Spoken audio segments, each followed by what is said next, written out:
তো গাইস, এখন আসার পালা। মানে আমরা কৈলাসহর থেকে এখন চলে আসবো আগরতলার উদ্দেশ্যে। তো কৈলাসহর থেকে এসে পড়েছি আমরা একটা টমটমে করে কুমারঘাট।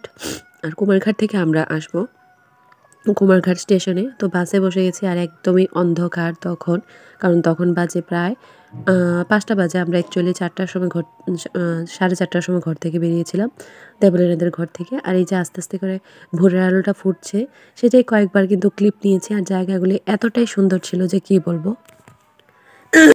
আসতে সময় আমরা হয়তো বা অন্য একটা রাস্তা দিয়ে এসেছিলাম, তার জন্য এতটা ভাঙা ছিল।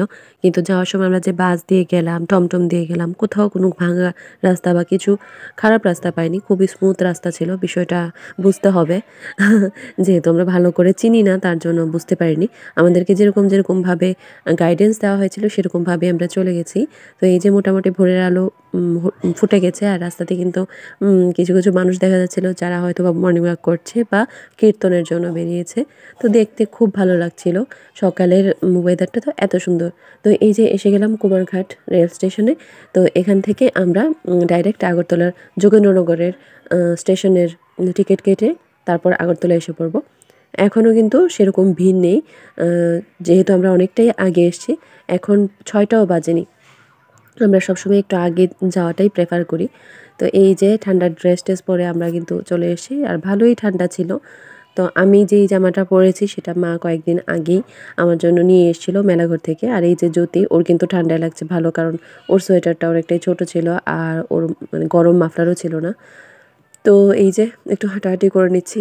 অনেকটা অনেকটা মানে প্লেস ছিল তখনও খালি, কারণ মানুষরা এখনও চলে আসেনি। একটু পরেই কিন্তু একটু একটু ভিড় হয়ে যাবে। আর খুবই এনজয় করছি আমরা এরকমভাবে। মানে আমি মা ছাড়া বা গার্জিয়ান ছাড়া কখনো আসিনি। তো এবারটা বড় মজা হচ্ছিল আর বড় লাইট ফিল হচ্ছিল। আমার এরকম ফিল হচ্ছিল না যে আমি প্রথমবার এসেছি। আমার মনে হচ্ছিল যে আমি এক্সপার্ট এসব ট্যুর করাতে।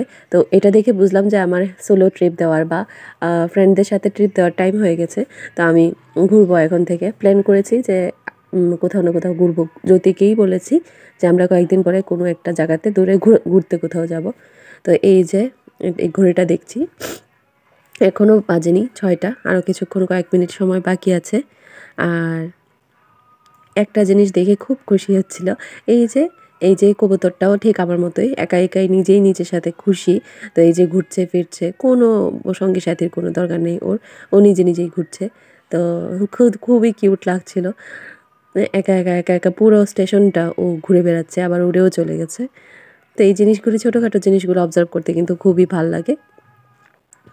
তো এইবার চলে এলাম, এখানে একটা ফলের দোকান আছে। অনেকগুলি দোকানই ছিল, তার মাঝখানে এই দোকানটা আমি যেখানে বসেছি তার খুব কাছাকাছি ছিল। তো এই দোকানটা থেকে আমি আনারস কিনে নেব। তো দেখে খুব ভাল লাগছিল যে এখানে এখন আনারস আর ফ্রুটসগুলি আছে।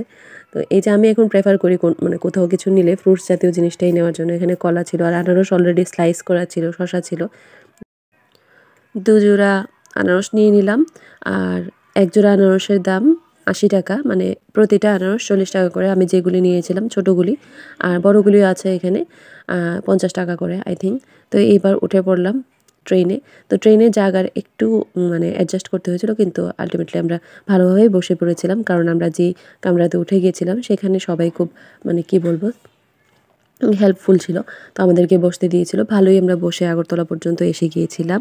তো এইবার নেমে যাব যোগেন্দ্রনগর স্টেশনে। যদিও নেমে গেছে, তো দুজনের রাস্তা এবার আলাদা।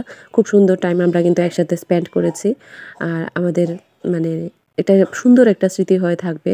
আর এটা আমি মানে এই মেমোরিটাকে মনে করে আমরা অনেক বেশি খুশি হব। এবার ঘরে এসে গেছি, তো খুব সহজভাবেই ঘরে এসে গেছি। আমি আসার সঙ্গে সঙ্গেই আমাদের বনি দিদি বলছে যে, "তোমাকে খুব ভালো লাগছে, দাও একটা ফটো তুলে দিই।" তো আমি বলেছি, "ফটোই কেন?